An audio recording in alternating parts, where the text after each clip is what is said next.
Good afternoon. Hello. Such a lively crowd. Such an already engaged and talkative crowd. That's great.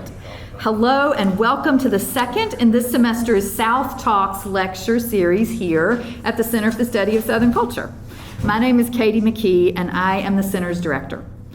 Nothing that happens here at the Center just happens, so as usual we want to thank the people making it happen. Afton Thomas, the Center's Associate Director for Programs, Rebecca Cleary, our Communications Specialist who made sure you knew to be here today, and the two graduate assistants who work with SouthTalks programming, Greta Koshanina and Sela Ricketts, and our fabulous technical team here who is recording today's event. The Center has long connections to both of the men about to take stage and screen. Rex Jones, before heading to Mississippi State, where he is currently assistant professor of broadcast and digital journalism, was for more than a decade a producer-director with the Southern Documentary Project, one of the institutes of the Center for the Study of Southern Culture. In addition to making a spate of films that continue to be timely, including La Frontera about the U.S.-Mexico border, Beautiful Jim about an HIV-positive, openly bisexual singer-songwriter, and Flag Flap Over Mississippi about controversies connected to our state flag. Rex taught a variety of classes here at UM, helping to shape future documentarians who will, as he said in this morning's Tupelo Daily Journal, help to get these stories before there's not a chance to get them anymore. And Steve Holland. Long before he was the star of stage and screen, Steve, for more than... See, we're already, it's our sideways already. Steve, for more than 35 years, represented the people of Mississippi in the state legislature with good humor and dedication, and he continues to be, especially for the people of Lee County, an ambassador to the afterlife. Along the way, he did something a little bit surprising. He made time to get a master's degree in Southern Studies. More on that later. Today's event takes us into new dimensions of the Center's programming theme for this academic year, Southern Environments. This afternoon we explore not the natural environment, but the environment that humans create for themselves, in their communal governing processes and in the way they honor the inevitabilities of being human. Please join me in welcoming Rex Jones, who will introduce this afternoon's film screening.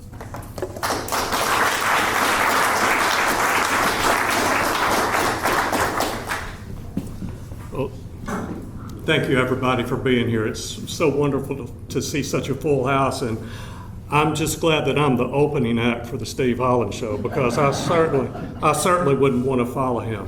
But it's great to see some familiar faces here and a lot of people here that I don't know. Again, my name is Rex Allen Jones. I'm an assistant professor of broadcast and digital journalism at Mississippi State University. But before that, I did work for 12 years with the SouthDocs, Southern Documentary Project, Andy Harper.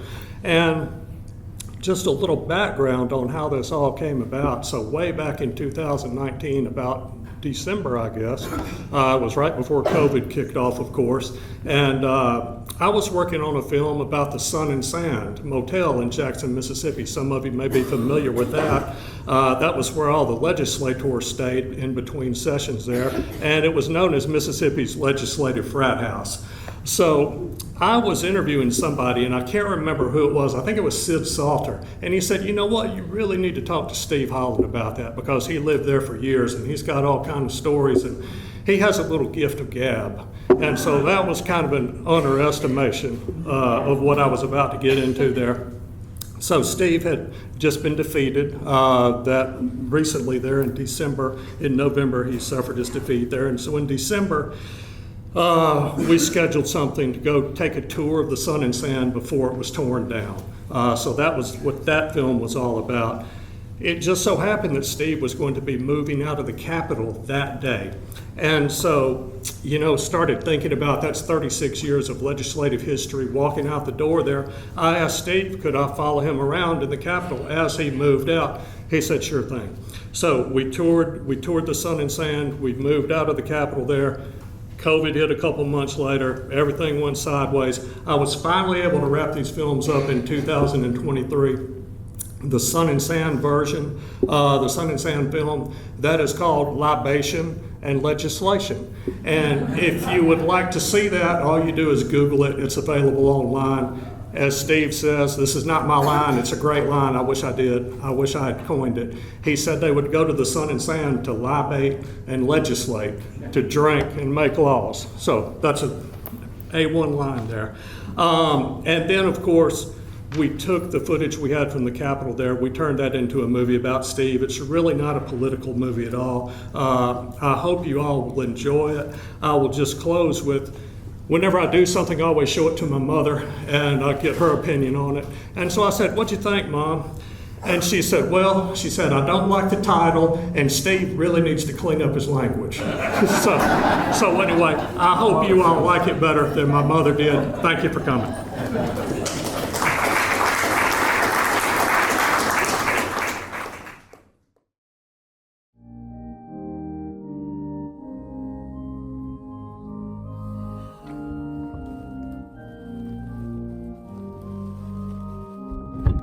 I'm not leaving here sad. I'm not sad today, but I am remembering how glad and how blessed I've been to be elected to 9 terms by the people of Lee County, Mississippi, to the Mississippi House of Representatives. And I think of all the wonderful progress that I've been able to be involved with in those 36 years and the people that I met along this wonderful pilgrimage. And I don't have any regrets. I'm not even sad about having to pack up because I've done it.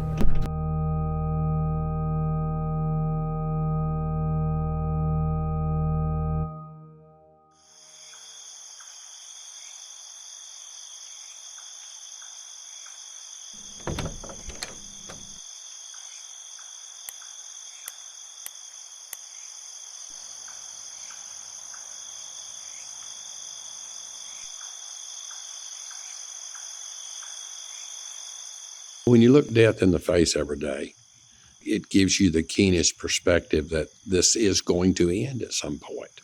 So you better enjoy every day. It may be the last that you've got. Boo. Do you think your dad was leaving you? I have always been a happy-go-lucky fella.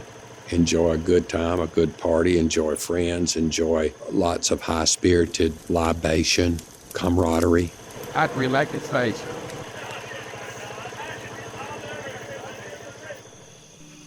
Sovereign grand architect of the universe, who created the CDJ and all the beings here in it and around it, who love it.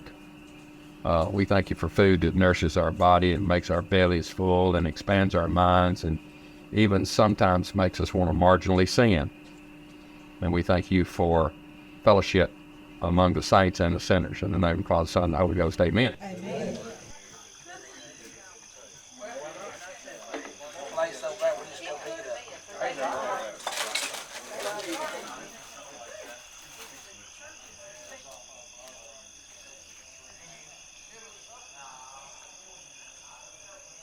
I've been having a gathering for about 5 years every Sunday night where we make music and bring potluck and sing and have a little dark water with about 25 faithful folks. And they tell me the undertaker started this. The most unlikely person to do it. No, I'm the most likely person to do it. You better live it up, brothers and sisters, because the good Lord's going to come and get you at some point. Hope it's a good Lord. Needs to be. If it's not, you need to call me collect. It's given me a very, very deep spirituality that has very little pseudo-religious crap, if you will. I can't think of a better word, and I'm sorry I use that, but it's just how I feel about it, attached to it. Life is real. You live in the moment, and you live for a purpose, and you try to make somebody's life a little better than it's been every day of your life. And that is my spiritual core. Based very much in what I call Judeo-Christian New Testament Christianity.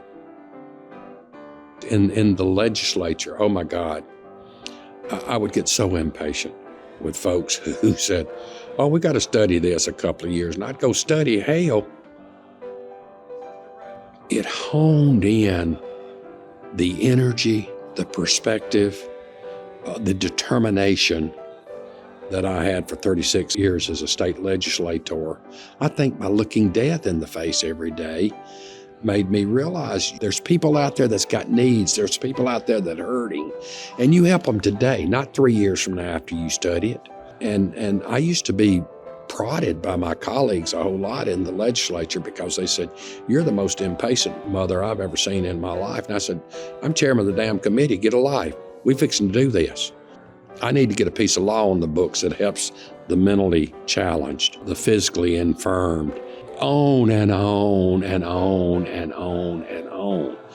And it was always driven by, I think, seeing the fact that death don't take a holiday. It don't take time out.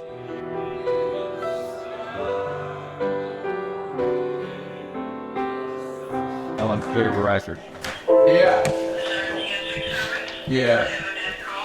You do? Yes, sir. Or text it to me. Sorry about that, so.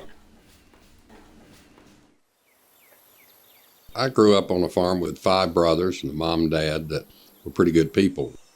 Dad never did anything small. He always did things big, and he started farming in 1950. Small farmer and worked in town at that time, but in 1960 he bought the Sadie J farm. Wound up with 10,000 acres at his zenith. So all 5 of my brothers and I grew up feeding cows, slopping hogs before we went to catch the school bus to go to school.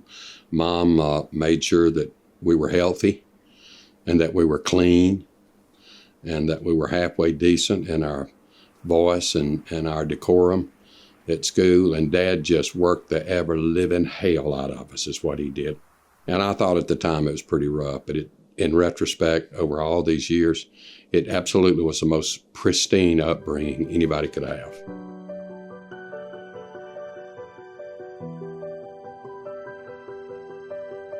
By and large, Mother's the one that directed us to what I have always known as the red letter part of the New Testament, which is the words Jesus spoke himself, where he taught folks to love each other, to respect each other, to forgive each other, and to give everybody a second chance. I've been playing the piano or organ in some church for 57 years, every frickin' Sunday of my life, somewhere. So I've been exposed to a lot of religious dogma. Some of it I liked, some of it I didn't. But the bottom line is I don't care about religion too much. I'm just deeply spiritual because of that red letter part. It's ingrained in my heart. I think because I grew up in a red letter family, they instilled in all of us a desire to just generally do good. And that for blessings that you had received, there was a price you paid for that. It's called giving back. Dad, he offered for the school board. He had 6 boys. He ought to have been interested in public education and got elected and made his mark there. Mother came along and she was such an interesting lady. Dad bought her a big house in Nettleton, which is the town south of here, where most of us went to high school. And it really wasn't our base. Plantersville was our base. There's about 6 miles that separates the two. But she moved in and just overnight decided she was going to run for mayor. And she was the first woman elected mayor of Nettleton, Mississippi, I think in about 1974 or 5. I can't remember the year. And they loved her in Nettleton. Oh my God. I mean, she would check the water system for quality. She'd climb the water tower. She would drive the garbage truck. She was a hands-on mayor. And she was also, in those days, the municipal judge by virtue of her being elected mayor of the town. So she dispensed justice in the town too. And I think that was her paving of her ultimately becoming a judge in this county, the first woman justice court judge in Lee County. And she served in that capacity, I guess, 20 plus years. I don't know exactly how long she served, but we were taught, whether you actually served in a public office or whether you just were a leader in your church, a leader in the Red Cross, a leader in life, period, that was a responsibility that we had to give back, and it worked so beautifully for us, and it worked beautifully for me. There was one time that there were 4 Hollands in elective office in Lee County, and I had a reporter one time call me and ask me about that and how I felt about it, and I said, well, the Kennedys of Massachusetts and the Bushes of Texas ain't got shit on the Hollands from Plantersville, Mississippi, Lee County.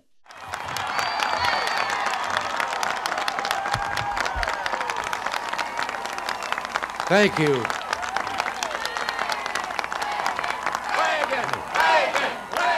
Back in 1980, a man named Ronald Reagan sort of swept me off my feet, and I got off my medicine a little while and thought I was a Republican for 18 months, and I got over it and got back on my medicine, and I've been a Democrat ever since. When I say Democrat, it means progress to me. I, a long time, was considered one of the most liberal white members of the Mississippi legislature, and I never was ashamed of that, really. Because it depends on how you define liberal. In the state of Mississippi, any freaking thing to the left of Attila the Hun is liberal.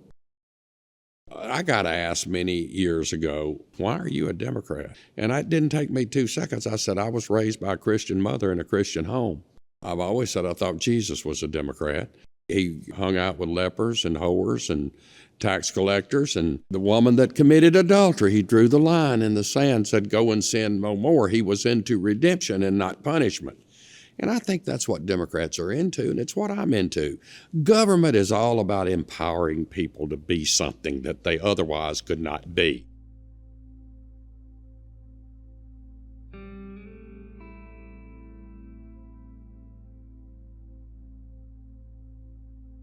As time moved on, I was realizing that 36 years my business had grown exponentially at home. My mother was in her mid to late 80s, and she was having to run the funeral home as well as still sit on the bench in Lee County as a judge. And I literally sought providential guidance on the thing, and I decided that it was best that I go ahead and just retire on my own volition. Without being vain, there was the largest outcry I have ever seen in my life from my people. Yes, you shall run again. And I was saying, no, I don't even want to run again. And they said, you got to run. You're the voice. You're the one voice that we've got left now down there that is at least aligned somewhat with what we need, whether it's politically popular or not, and you're not so bashful that you won't espouse it every second that you're down there. So we got to have your voice. And I let them convince me. And then the other thing that happened was reapportionment. And by this time, I guess I had excoriated my Republican brothers and sisters to such a point that they said, screw him. And I went from about, I don't remember, maybe high 40s African-American district to 60s.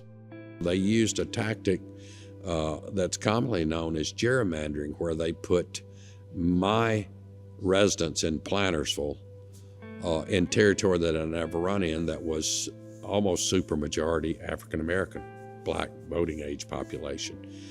People that I'd always identified with and people that I loved and people that I was very fair with. But let's face political reality. If given a chance, black people will vote for black people, and the reverse is true of white people. You know, I feel okay. I've had 36 wonderful years of public service in the House of Representatives. And Representative Steve Holland says the state has vastly changed in his time. Well, it's not even anywhere close to the same thing. When I entered 36 years ago, an issue was an issue. It didn't matter about party. Now, admittedly, we were all Democrats back then. But we took an issue and we seized that issue. And with politics out of the picture, Holland says that he isn't done trying to make an impact on Lee County and shared in this letter earlier today, sharing his love for the people in the area. I've got a life outside the legislature, and Steve's going to be fine. I just don't know about the poor little people. I hope they'll be fine. That's who I've always taken care of and who I've always worried about.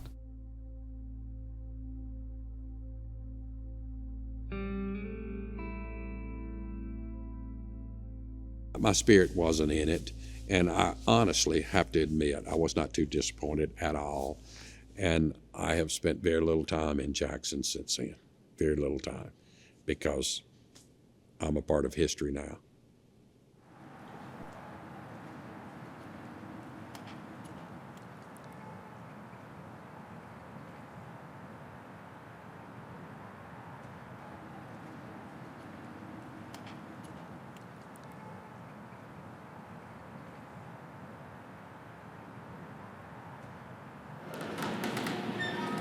I don't have an office anymore. I just have a cubicle. Looky here. Elixir for the legislative process. Hey, I'm still on the payroll. I can sign a voucher, can't I? Yeah. Damn, I've been signing one, Tammy. Till the 31st. Praise God.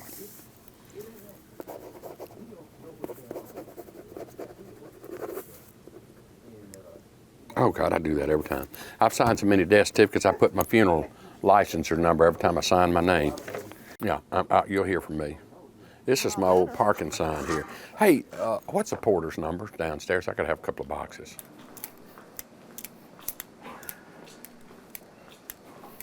You know, I just feel like this is the right thing that should be happening. That's sort of strange. I mean, I knew it had to end sooner or later, and I've been trying to end it on my own. I couldn't do it, so the people ended it for me. But it's all good. I ain't pissed off at a damn soul that I know of. I hate the very people that I've carried for 36 years turned on me, but that's stuff happens in life. I got other fish to fry.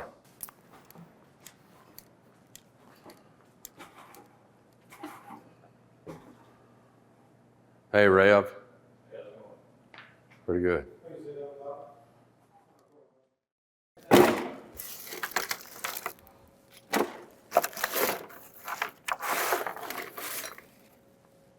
All right, this sort of, for some reason, getting a little sad.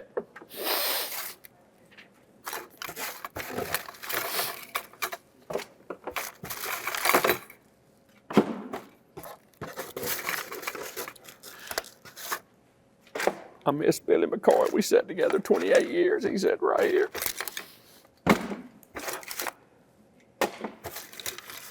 David Bear ran for the Senate. He was a good man. He was smart. There's some smart people on this road, I can tell you. 3 trial lawyers and me, an undertaker. And by God, about half the time I knew more about the law than they did.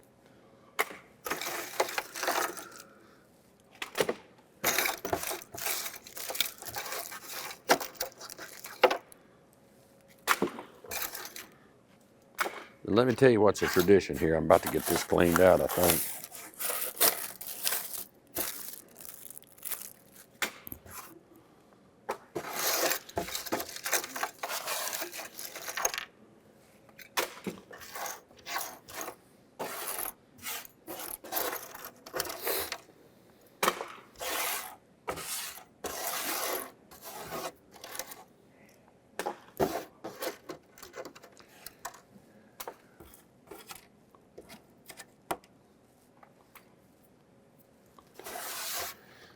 It's a long-standing tradition here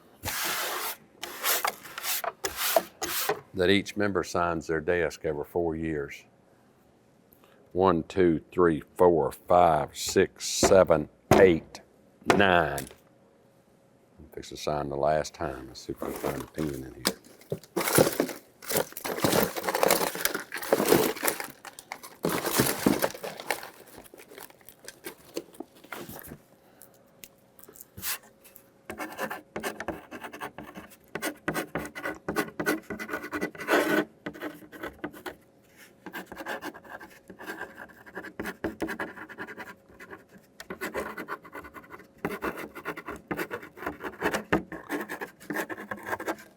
Gentleman from Robert E. Lee, 1983, 2019.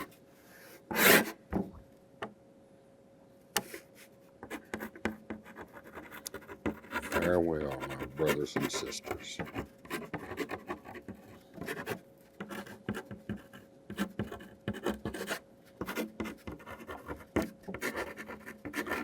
Don't forget the least, the last, and the most vulnerable.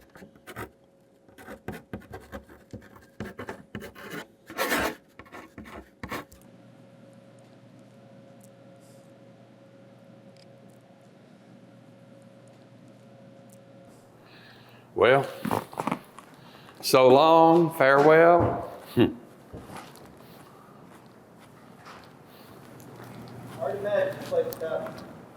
It's gonna be all right. It's It's going to be different, though. It's going to be quiet. It's going to be, I know, it's going to be very quiet, isn't it?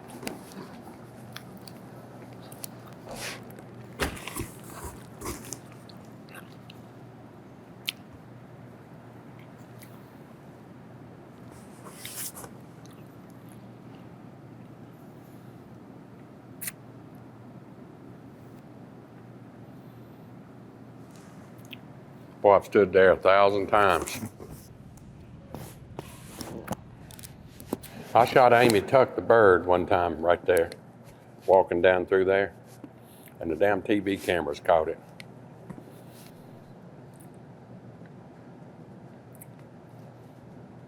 I started about 10 years ago not doing this elevator. I do the stairs to help me keep my weight down.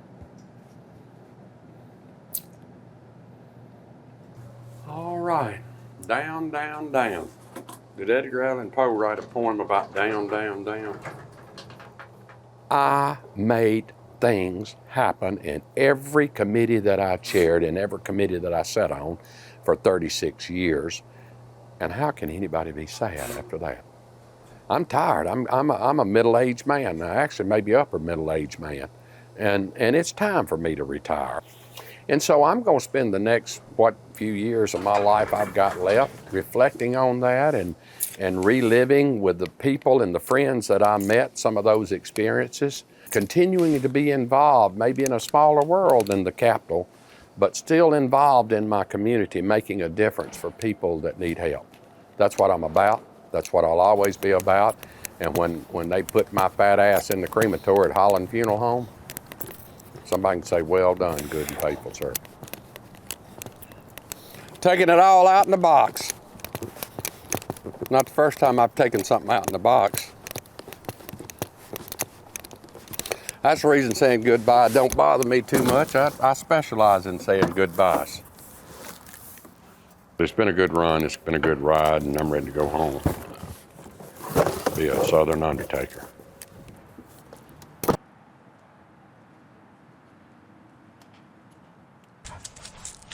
My late mother and I talked about it a lot. She said, son, you were just providentially gifted and called to be in this business. It's hard work. It's nothing easy about it. I work many weeks, 80 hours a week here. The dead don't care if it's Pentecost or Flag Day or whatever. They just die. When I first got in the business, I'll tell you, it was a freaky experience for me. The hardest thing I had is I wanted to just almost slap that person and say, wake up. I didn't want them to be dead, number one. And that was the hardest thing that I had to get used to, that wasn't my role to wake them up because I couldn't. It wasn't possible. But it was my role to do the best I could with them through the embalming as well as their families in the aftermath. A good death is one that the life had meaning, number one. Not only to those closest to it, but the greater community. And number two, that you properly celebrated that life in the end. And there was enough substance in that life to make that process very complete and very fulfilling. And that to me is the good death. I mean, my mother had basically not been to a doctor in 59 years. She was getting close to 90 and worked and just fell dead, just died. From absolutely nothing that we know of. And at the time, I was so in shock, I couldn't believe it. And then as the months have now rolled on, in a year or so since her death, I realized she had the good death, the most perfect death. She just went instantly from full life to death, to the reward, the eternal reward. And you can't beat that. I mean, who wouldn't hope for that and wish for that after almost 90 years of just spectacular living and contributing to mankind? I embalmed my mother, and my staff said, are you crazy? You can't do that. And I said, get out of this building. I don't want anybody in here but myself and my mama, because I knew, number one, it was going to be done right. I knew that there would be the utmost dignity involved in the process. And as I took that hour and a half process to make my mother where I wanted her to be and what I wanted her to look like, I had 5 million wonderful thoughts of the most cherished human being I'd ever known on this earth to me. And it was a peaceful thing to me. It was not joyous, but it was peaceful. It was comforting. It was cathartic. It made me think about how rich and how valuable my mother's life had been, and then how special it was not only that she was my mother, she broke the glass ceiling for women like you wouldn't believe. And I said, oh, this is a revered soul, not just for me, but for the community. And it was not a thing of negativity for me.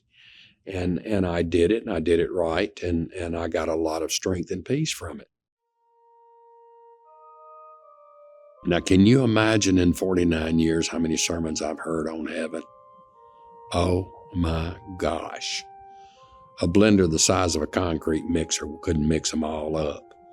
And I've heard everything from mansions and cities foursquare, and all that's fine, good with me. I don't judge any of that.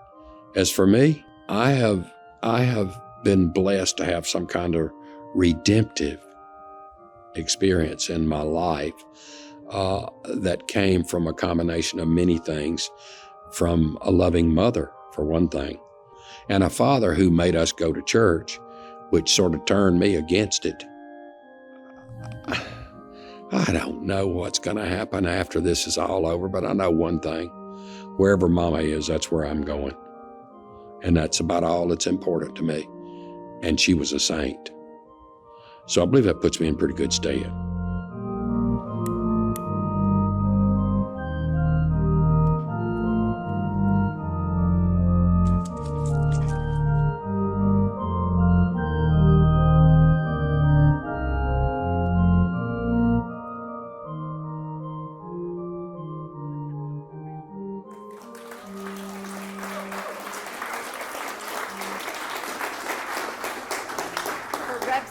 Filmmaker over here, and for the star up front.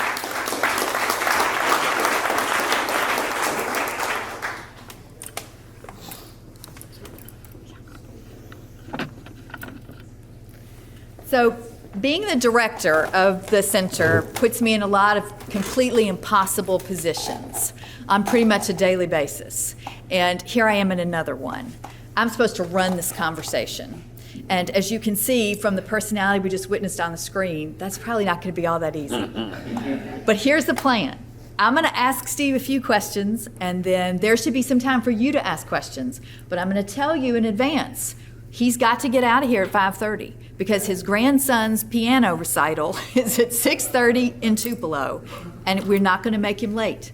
So don't glom on him when he gets up to go, because he's going to have to go. He's got to fly. And he's playing Toccata and Fugue in D minor, and he's 13 years old. So I'm proud of him. So we can tell. We can just get a little bit of extra information there about what's going on. Okay, Steve. I've seen the film. This is my third time to see it. You've seen it. How many times have you seen it? 3 times. 3 times. Okay. So when Maybe 4. when I watch it, it's about you. It's about someone else. When you watch it, it's about you. What do you learn about Steve Holland when you watch this film? Well, I think that I look back over my life now at 70 years of age, and I go, boy, what a super life I've had. What a great life I've had. What a great background I came from. I mean, a son of the soil. My daddy always said, I don't want to own all the land in the world. I just want all that connects with my place. And by God, he almost did it before he crossed over. So I grew up farming, and that I just literally, can I tell you the truth, hated it when I was growing up. I couldn't be in a little theater. I tried to be a Boy Scout, and I made it with 32 merit badges, but I'm 70 years old and I still can't swim, so hell, I'm not a legal scout. I'm just a life, I think, or star. I don't remember which the last one. It's been a long day ago. But I look at it and I go, sort of, thank you. That's my feeling about it. Thank you for people, my parents especially. And you know, if you didn't figure it out watching this film, I'm the biggest mama's baby that ever walked on the face of God's earth. I love my mother. I was almost into worship of her, and she just was a remarkable soul. So I look at it and I go, how lucky, number one, I was to have the parents that I had, to live in the country on a farm, to go to Nettleton High School, Elizabeth. I went to school with Elizabeth. She graduated a year ahead of me, but we were big buddies and we had a good time. And to get a rural education, if you would, and then to go off, because my daddy made me. I had hardly ever been on the campus of Mississippi State in my life. I was coming to Ole Miss. I was the biggest little rebel growing up in the country you've ever seen. And about 1 week before school started, my daddy came up to me and said, I saw Dr. Giles today and he's looking forward to having you on campus. And of course I said to Daddy, who the hell is Dr. Giles? And he said, the president of Mississippi State. He's ready to receive you. And I said, Daddy, I've already been through orientation, got my dorm, got my roommate, got my class schedule. I'm going to Ole Miss. He said, well, by God, you better go out and start picking up cans, because I'm sending the check to Starkville. Daddy being a big farmer, his father graduated as the best friend and classmate of Senator John C. Stennis in 1923 from Mississippi A&M. Well, guess what I did? I went to Mississippi State. And that was a good experience for me. It was the best experience I see, but thanks to these people, I came to Ole Miss and got a real education before it was over, and got a master's degree at the Center for the Study of Southern Culture, and I thoroughly enjoyed every Pulled second it of out, just I pulled in it the out, nick of yeah. time, But pulled it out. it just tells me it's not so much about me, it's about gratitude for a life that's just exceptional, and didn't have to be, but just exceptional in every way. I mean, I've got enemies. Matter of fact, I got a bunch of them. About 30%, the hell with the rest of them. I mean, I got 70% friends. That's a victory anywhere. A landslide, if you will. And, or as I said in The Kings of Tupelo, a country ass whipping. That's what it is. But I've just had a good life, and I thank my parents, and I thank all the people who surrounded me from the beginning. I can recollect getting on the school bus in Plantersville to go to the first grade. And the first thing I asked the school bus driver, I said, where's Willie and Flyblow and Junior Boy and City Girl? They not go to school? That was my black friends, that's all I had. We had 39 black families that lived on that farm. I didn't have any white friends till I got to school.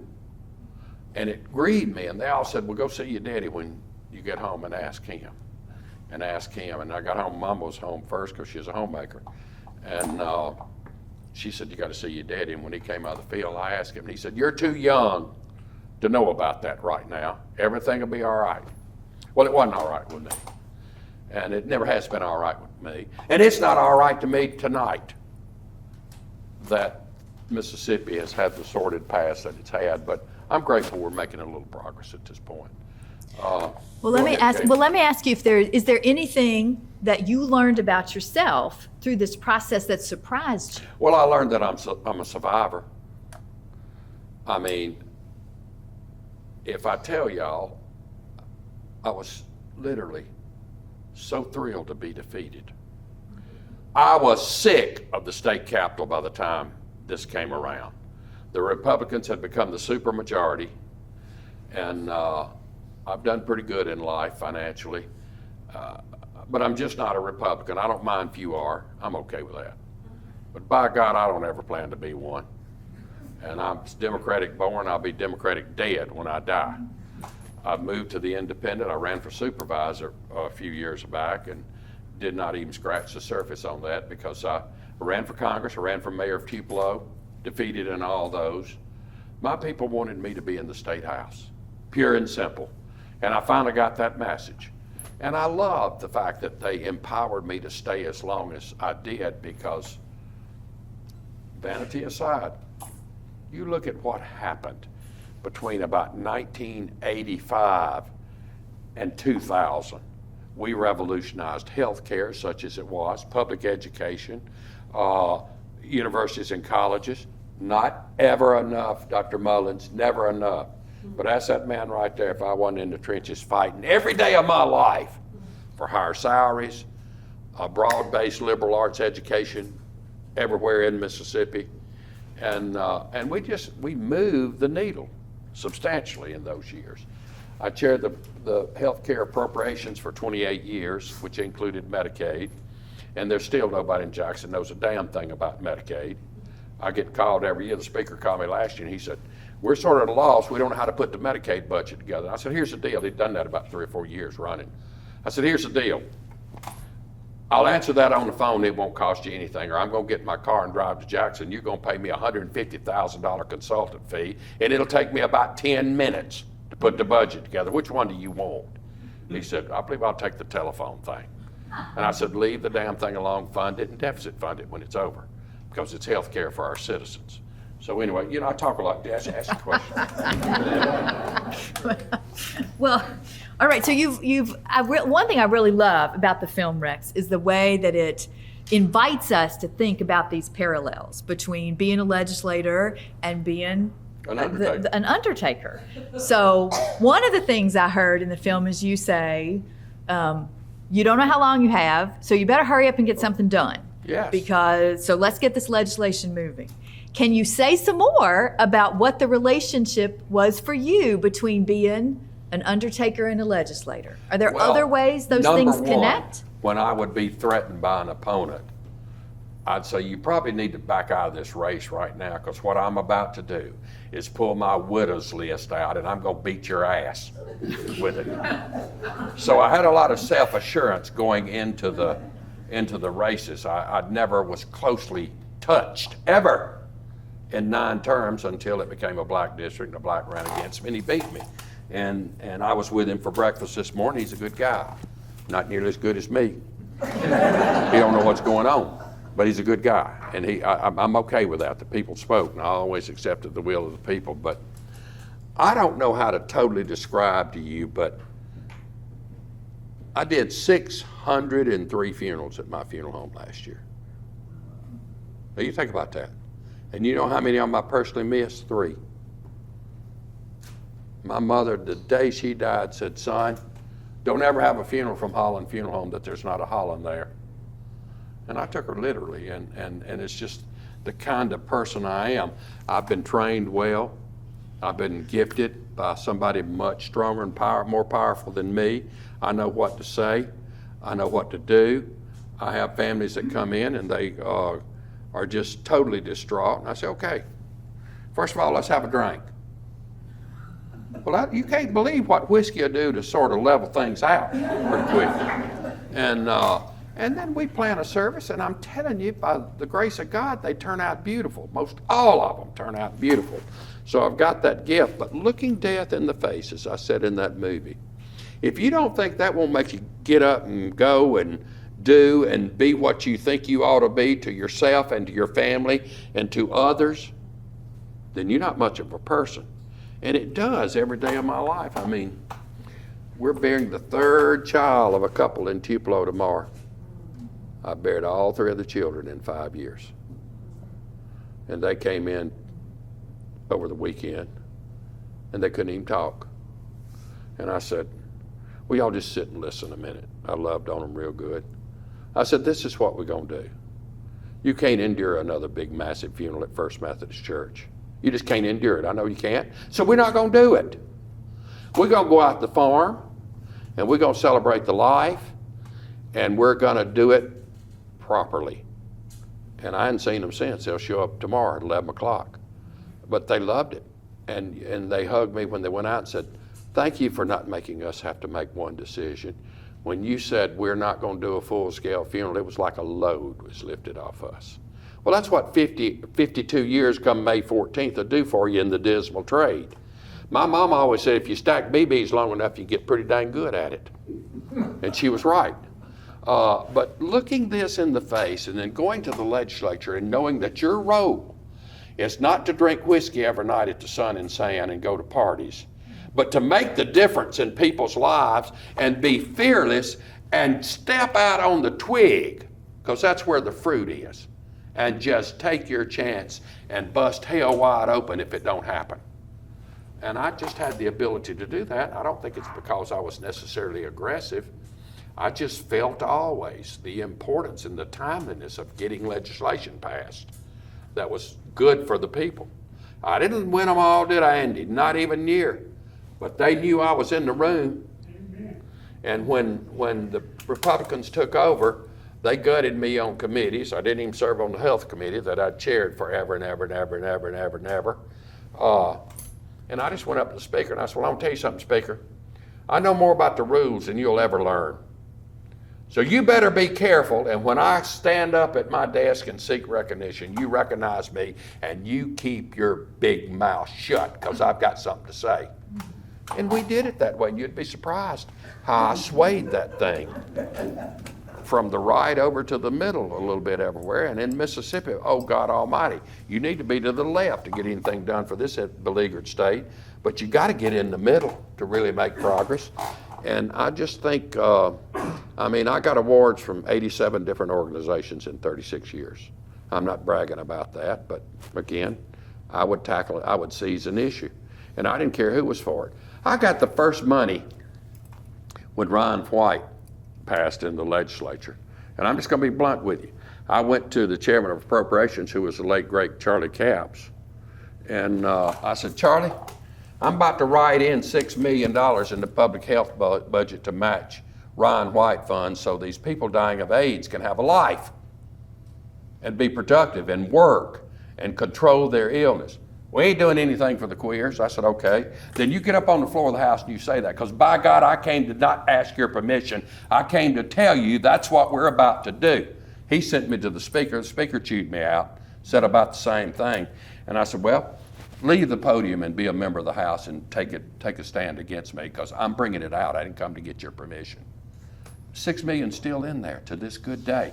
That was 1990, I believe, 89 or 90, because that was the right thing to do. I don't care what your preference was. It was the right thing to do. It was a pandemic. And it's little things like that that I had to fight the tide on, and I can cite hundreds of examples like that, really, to where if I just hadn't been I don't know what I was. I don't know if I was bold, unafraid, or what, but I just tackled issues. And I read. I love books. I am a great reader of books. And let's transition right there to the great. But to summarize, she couldn't shut me up either when I was in graduate school out here. To summarize, a soft touch in the funeral home, more aggression in the legislature. Yes. Yeah. So you're a great reader of books. At some point, you decide you want to get a master's degree in Southern Studies. Well, when I got out of Mississippi State, I had a 2.0 infinity grade average. And then when I applied here to go to graduate school, they said, you got to have a transcript. And I've been self-employed all my life. And I said, well, I've heard of a transcript, but I've never seen one. So I called Dr. Lee, who was president of Mississippi State, and I said, Doc, I need a transcript. He said, I'll have it at your funeral home in 3 hours. I was chairing the IHL appropriations at the time. And sure enough, it got there, and I got to read it. It was in paper then, everything in paper. And I looked at my grade average. I said, hell, I didn't do too good at Mississippi State. 2.0 infinity. And then I looked on down, it said 289 out of 290 in the College of Business and Industry. I just immediately picked up a phone, called Dr. Lee, and I said, Doc, send me the name of that stupid person at the foot of our class. I want to talk to him and see how they do it. And he said, well, privacy protects that. I can't do that. And I said, well, at least tell me how they do it. If you can't give me who it is, I would really like to talk to him.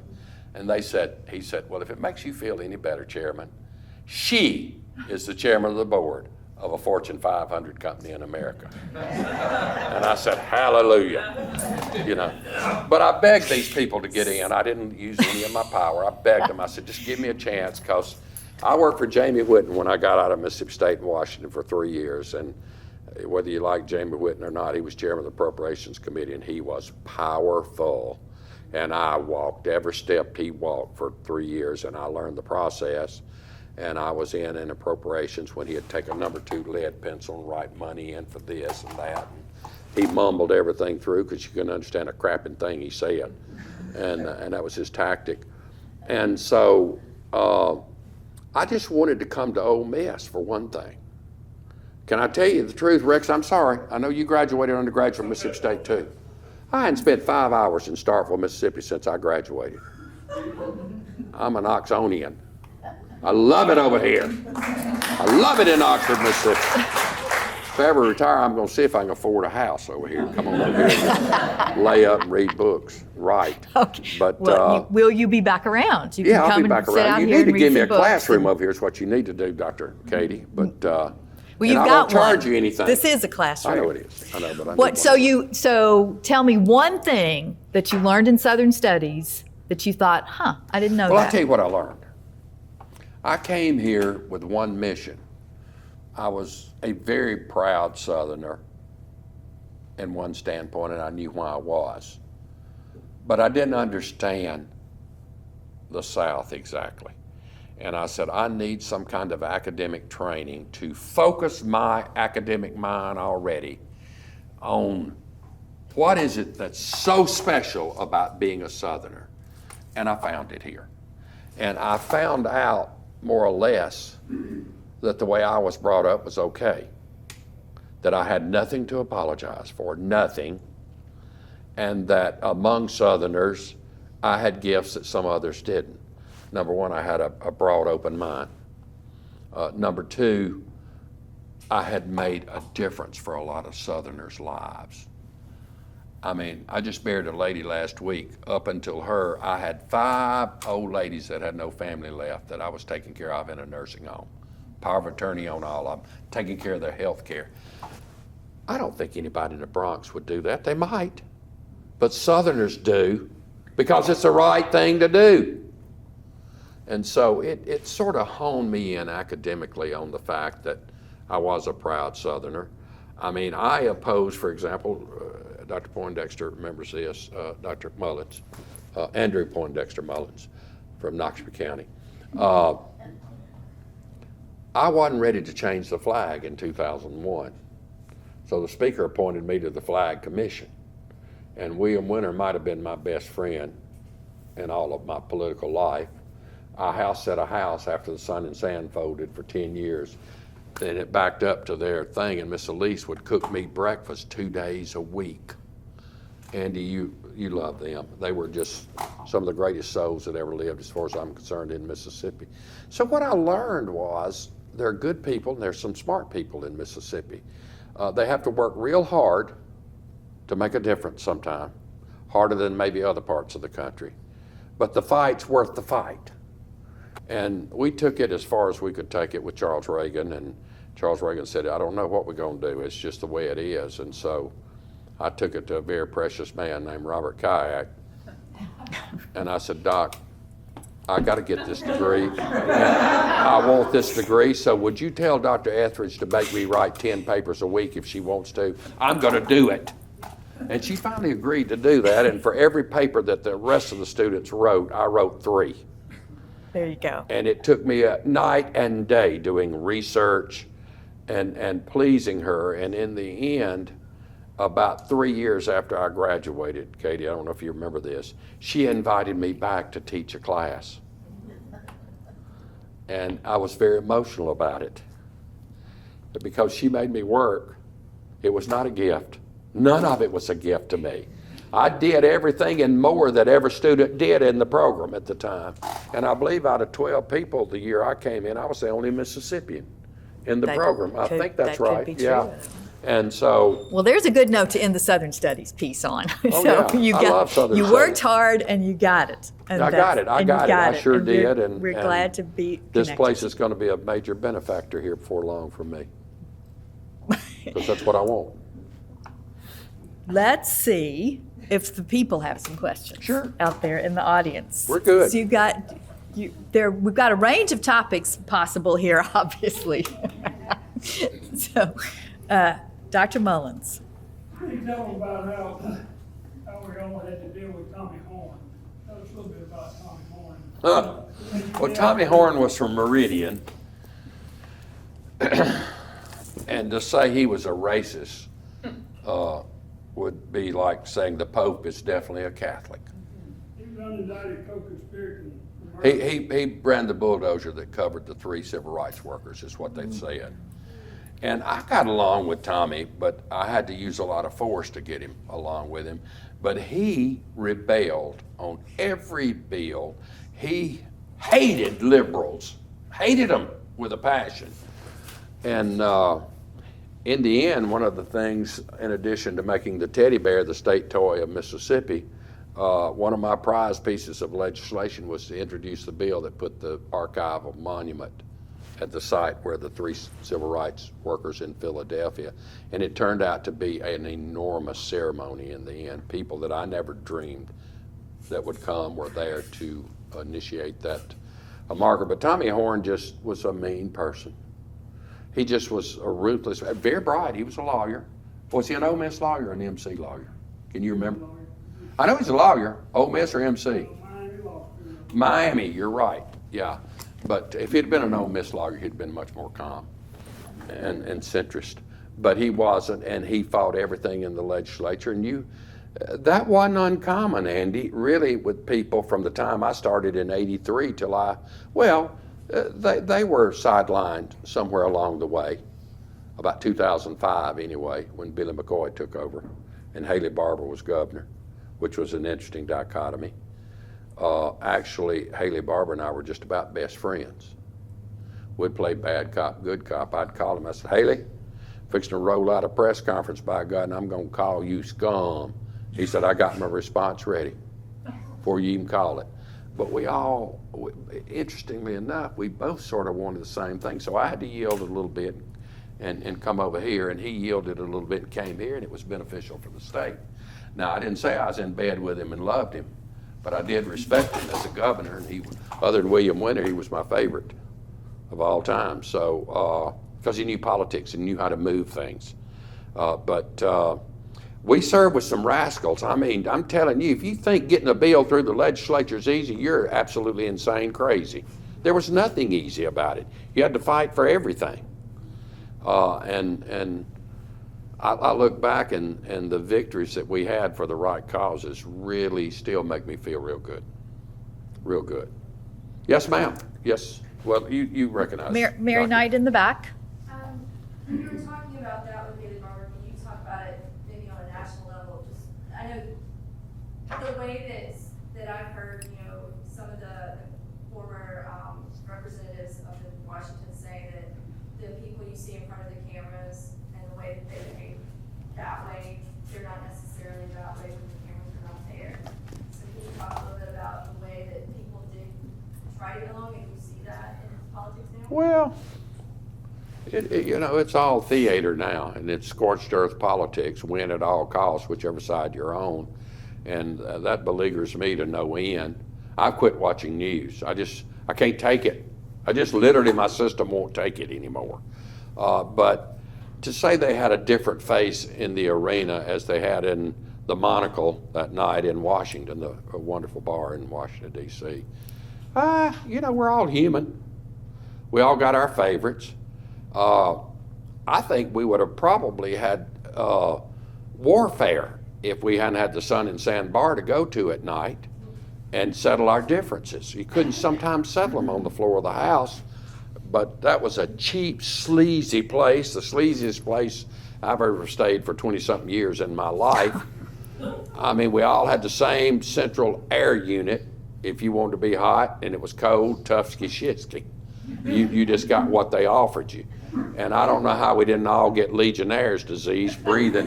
They hadn't cleaned the ventilation system out in 20 plus years. And but it was this wonderful situation, and you ought to see his little documentary on it. It's pretty good. We had the wonderful experience of sitting down, whether you were Democrat or Republican, at ease, if you will. And we would, I can't tell you how many fights broke out. Oh, there were tons of fights. I'm talking about fist fights. I'm gonna whip your you-know-what, and they did. But it was a place where we could be ourselves, if you will, and say, okay, so you can't give me this? I can't take what you want. What about being at 50% instead of 75? or 25 versus 50. And you'd be surprised how we passed the 87 highway program at the bar at Sun and Sand. No other place it would have never passed it that brought Mississippi into the age of transportation. That happened in the bar at Sun and Sand, not on the Capitol floor. I can cite many things that happened, major legislation that happened in the bar at Sun and Sand. Now, are all members of the legislature drunks? No, only about 3/4. I never did get wasted, but I got, Let's have conversation. another question here from the middle. Yeah. What are you most proud of that you did, or your biggest success, or your most difficult thing you tried to do? Well, if you want to get serious about it, Medicaid is the most god-awful thing to chair in the state of Mississippi. The federal regulations are much, much thicker than the King James Version, and they often change. I literally got up every morning and read federal regulations, and I became good at it. As a matter of fact, I got so good at it, nobody would question me. So whatever I said, over the course, I went to Portland, Oregon. I got to chair at the, what was our organization, Andy? Southern Legislative Conference, but we were part of a big organization, National Council of State Legislatures. And I got elected chairman of the Healthcare Committee very early on in my career. And we were sitting around a fireplace in wild Portland, Oregon, having a meeting. And we started coming up with a waiver program. Waiver meaning this is the federal law, but states have a little flexibility, and if you shall ask the federal government, CMS, for a waiver, your state can have it. It may not benefit California, but it'll benefit Mississippi. Oh, I got so many waivers done that were so unique to our people. Medicaid is not a social program. It is an insurance program where we pay 25 cents and 49 other states pay 75 cents for health care. And these geese that are down there now won't expand it to 137% of the federal poverty level, which would bring working people in that don't have insurance. That, from a proud standpoint, that was maybe the deal. Mental health was another cause that, there are people who still laugh at me about it, but I got the first mental hospital outside of Jackson, Mississippi, built in Tupelo 25 years ago, and they named the sucker for me. And I'm not dead. I'm very much alive tonight, very much alive. And it's just a reflection of, I like to think, respect. People that had enough respect that I fought for that. It took me 10 years to get that. It took me 10 years. I had to get the pen in my hand before I got it. I finally got to be chairman of mental health. Boom. Pulled a Jamie Whitten. I wrote it in. I said, okay, take me on, boys and girls. They couldn't do it because it was just right. It was the right thing to do. We had no mental health hospital north of Jackson in Meridian. And so now we've got one in Tupelo that's called the Steve Holland North Mississippi State Hospital. I got a big oil painting of myself in the thing. And I've got the corner room. They have promised me faithfully the corner room with 2 windows is mine when I need it. But I'm so proud of that, because our people were driving to Whitfield and to East Mississippi and Meridian. And we need services up here. I had to give one to Lamar County in the same process to get it through the Senate. Well, guess what? They needed one too. So it was a perfect balance. We paid cash. Gambling was new, and we had plenty of money, and I didn't bond those suckers. I pulled it out of the copper kettle, $68 million a piece, and built them. And that's another example. Now, what did I do that probably brought me more joy than anything? Making the teddy bear the state toy of Mississippi. I had a lady, now gone on to her great beyond, named Sarah Doxy Tate, who taught 6th grade at Plantersville School. And she came to me and she said, do you know the story about the teddy bear? And I said, of course I know all about it. Teddy Roosevelt, bear hunting in the Delta. This was in 2000. She said, well, I want you to introduce a bill to make the teddy bear the state toy of Mississippi. And I said, thank you, Ms. Doxy, but I'm going to get laughed out of the Capitol, and I did. And So we came back the second year. It was 2001. Then I got laughed out of the Capitol again. 2002 was the 100th anniversary. Sarah Doxy Tate and myself got in my old car, and we went to virtually every elementary school in the state of Mississippi with pre-authorized envelopes and asked fourth graders to write their senator and representative to name the teddy bear the state toy of Mississippi. Guess what old Charlie Capps from Bolivar County did? Brought it out the first day of the session. The governor signed it the third day. I got 36,000 teddy bears from all over the world. They're still giving them out at Blairy Batson Children's Hospital in Jackson. That was an accomplishment. Well, before we wind down here, I think we have to ask you about one more thing. Okay. And that's the Kings of Tupelo. Oh, So Lord. now you're a Netflix star in addition to being a SouthTalk star. Kobe, tell them what happened in Ajax when we ate lunch coming in here. Everybody's wanting to make pictures of me, and I'm going, please give me a break. They were talking about you? Oh my gosh, the movie was the talk of Ajax. It was an interesting movie. It was a tragic time in my life. I mean, the guy tried to kill my mother. So I don't look too favorably. I am a Methodist for what the hell that's worth. And I believe in redemption instead of punishment, but I'd strangle that mother if I could get my hands on him right now. So we might say, in case you don't know this, that Kings of Tupelo is on Netflix. It is a 3-part series, right? Hour each. 4-part. Is it 4-part? I think it's just 3. Well, the first one's only Multi-part. 45 minutes, and the others are an hour and 15 minutes each, or 30. So that's what it's. Yeah. It's pretty interesting. It's the story. You remember when President Obama, Roger Wicker, and my sweet little Justice Court judge, Mama Sadie Holland, got ricin in 2013. Well, there was a pretty rough article written in Gentleman's Quarterly that year that featured me. And Kurt Russell's 2 nephews, who have a production company that's pretty good. They write the major documentaries for Netflix.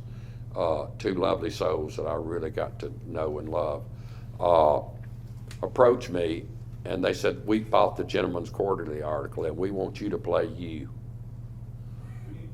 And I said, I bear 600 people a year. I ain't got time for Hollywood. Well, about 80 hours of filming later, it's had 120 million viewers on Netflix, so what the heck. And I can't do anything. I do. People want to make pictures with me, and I don't really like that, but it makes them feel good, so what the heck. I've had 3 agents to call me from Hollywood wanting to sign me up, and I said, look, if I come to Hollywood, I'll be coming as a visitor. Thank you. I ain't got time for it. And I'm not really an actor. Would you say I'm an actor? I'd say we're about out of time. So if you didn't get enough of Steve on the screen today, you can catch him on Netflix and maybe in future productions. Yeah, and I'm sorry for a few bad words I used in there, but we will bring things to a close now with another round of applause for our film. and Rex, the producer. And Rex, filmmaker, star. If you'd like to have a chance to speak to Steve, or I don't know, get your picture made with him. We got, He's got 15 minutes before he's got to hit the road.